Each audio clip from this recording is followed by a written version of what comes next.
30 años en un triángulo. Bueno, como algunos nos habéis hecho preguntas de este tipo, voy a intentar explicarlas a través de esta representación gráfica. La voy a colocar un poco más grande, a ver si así lo veis mejor. Bueno, yo me voy un poco más a la derecha. A ver.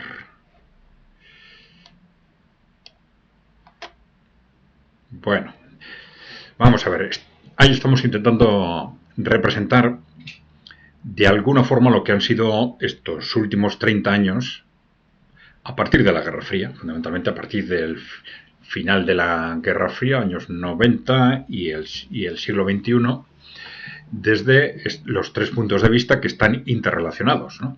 Ahí tenéis el ámbito geopolítico con el atlantismo y globalismo, el ámbito socioeconómico con el neoliberalismo y el ámbito sociocultural con el posmocapitalismo o capitalismo woke, como queréis llamarlo, ¿no? Bien, vamos a ver. Estos tres ámbitos están claramente interrelacionados. Todos ellos son, digamos, las grandes estrategias de los intereses corporativos a partir de la Guerra Fría.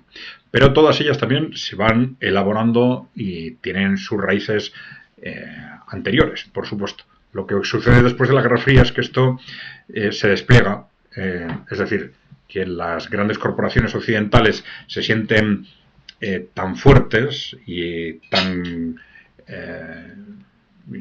tan controladoras del mundo, con tantas posibilidades de hacer, digamos, lo que quieran con nosotros, que empiezan a hacerlo. Es decir, lo que antes eran movimientos concretos, por ejemplo, en el atlantismo y el globalismo, evidentemente tenemos todo el periodo de la Guerra Fría, que es desde las corporaciones occidentales una apuesta por defender los intereses de sí mismos, de su sistema, ¿no?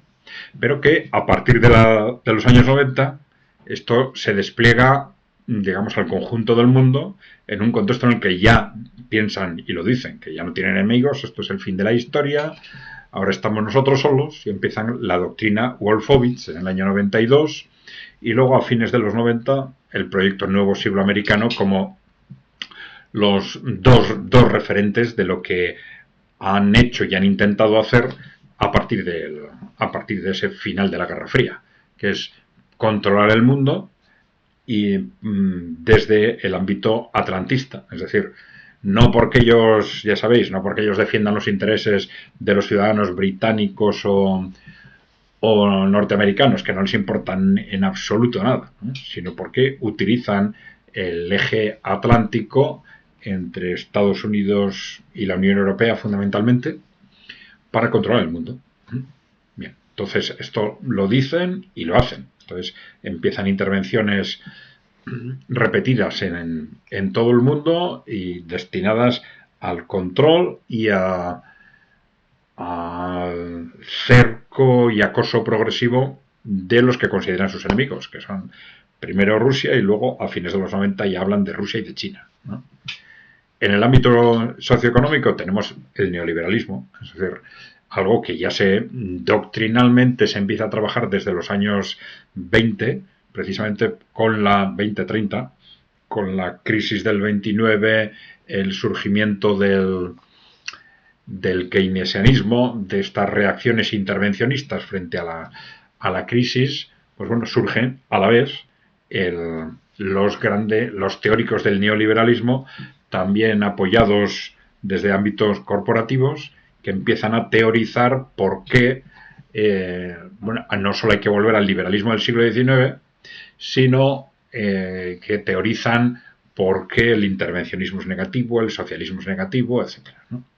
Bueno, el neoliberalismo empieza a llegar al poder con Margaret Thatcher, bueno, primero con el golpe de Estado en Chile, esto fue un experimento neoliberal interesante, en su segunda fase, sobre todo, y con Margaret Thatcher y con Ronald Reagan en los años 80, y luego ya con el fin de la Guerra Fría, los conceptos y las neoliberales se extienden al conjunto del mundo y a Occidente, al conjunto de Occidente sobre todo.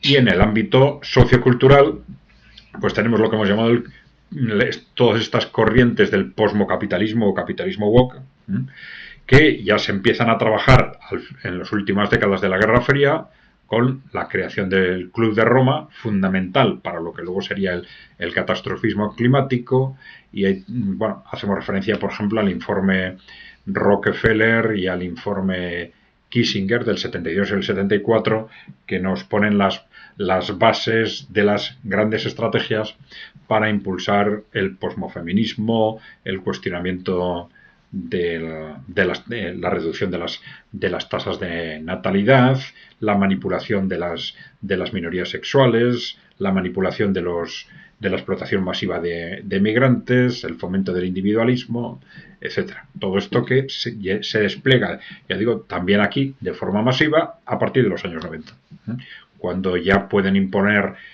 sus criterios ideológicos en el ámbito sociocultural con prácticamente total libertad. Bien, supongo que se entiende más o menos la interrelación de estos tres movimientos. Siempre detrás de ellos hay intereses corporativos, evidentemente.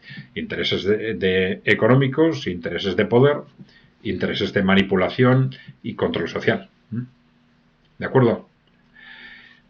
Vale, pues ya sabéis, dejarnos, bueno, no os olvidéis de darle a la tecla de suscribirse si no estáis suscritos y dejarnos preguntas o comentarios. Gracias por seguirnos.